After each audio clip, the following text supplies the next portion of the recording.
আজি ৰিভাঞ্চৰ কাৰণে খুবেই হেলদি এটা ৰেচিপি বনালোঁ দেই। ভাবিলোঁ আপোনালোকৰ লগতো শ্বেয়াৰ কৰোঁ। আৰু তাৰ কাৰণে আমাক লাগিব, এইফালে দেখা পাইছে অ'টছ অলপ লৈ লৈছোঁ, প্লেইন অ'টছটো লৈছোঁ। আৰু এয়া হৈছে মচুৰ দাইল দেই, অকণমান লৈ লৈছোঁ। আৰু অমিতা লৈছোঁ, আৰু ঘিউ অকণমান লাগিব। আপোনালোকে অমিতাৰ সলনি ৰঙালাও ব্যৱহাৰ কৰিব পাৰে। প্ৰথম মই এয়া এটা কুকাৰত ঘিউ অকণমান দি লৈছোঁ, সিমান বেছি পৰিমাণে দিয়া নাই। আৰু এতিয়া তাতে দি দিছোঁ এয়া পকা অমিতা লৈছোঁ, আৰু সেইটো কাৰণে কাটি টুকুৰা টুকুৰ কৰি লোৱা নাই। আৰু যিটো পকা হয় গলিটো যাবই।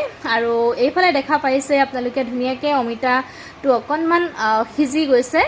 আৰু এতিয়া তাতে দি দিছোঁ এয়া মচুৰ দাইল। মই জেনেৰেলি ৰিভাঞ্চক মগু দাইলটো খুৱাওঁ, কিন্তু এই ৰেচিপিটো বনালে মই মচুৰ দাইলটো অকণমান ব্যৱহাৰ কৰোঁ। আৰু এইফালে দেখা পাইছে মচুৰ দাইল আৰু অমিতাখিনি ধুনীয়াকৈ মানে সিজি গৈছে। আৰু এতিয়া ইয়াতে ব্যৱহাৰ কৰিম মই যিখিনি অ'টছ লৈছিলোঁ, এয়া অ'টছখিনি ইয়াতে দি দিছোঁ দেই, এইফালে চাওক। আৰু এতিয়া ধুনীয়াকৈ মিক্স কৰি এয়া অকণমান লৰাই দিছোঁ। আৰু এতিয়া ইয়াতে ব্যৱহাৰ কৰিম অকণমান পানী। আৰু অ'টছটো একেবাৰে কোমল, মানে খুব কম সময়ৰ ভিতৰতে অ'টছটো সিজি যায়। আপোনালোকে যদি বিচাৰে চিটিও মৰাব পাৰে দেই, আৰু নমৰালেও কোনো কথা নাই, ধুনীয়াকৈ সিজিয়ে যাব অকণমান সময়ৰ পাছতেই। মই অকণমান সময় এনেকৈ লৰাই আছোঁ। আৰু এইফালে চাওকচোন ধুনীয়াকৈ সিজিয়ে গৈছে, এইয়া চাওক।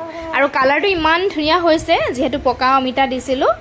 মই ৰঙালাও দিও বনাওঁ, কিন্তু আজি ৰঙালাও নাছিলে, সেইকাৰণে অমিতাকে দিলোঁ। আপোনালোকে বনাই চাবচোন এনেকৈ যদি বনোৱা নাই। আৰু যিসকলে বনাইছে কমেণ্ট কৰিব। আৰু ফাইনেলি এইয়া ৰেচিপি ৰেডি হৈ গ'ল। কেনেকুৱা লাগিলে ৰেচিপিটো জনাবলৈ নাপাহৰিব। আজিলৈ আহিছোঁ, পুনৰ সকলোকে লগ পাম। Bye bye.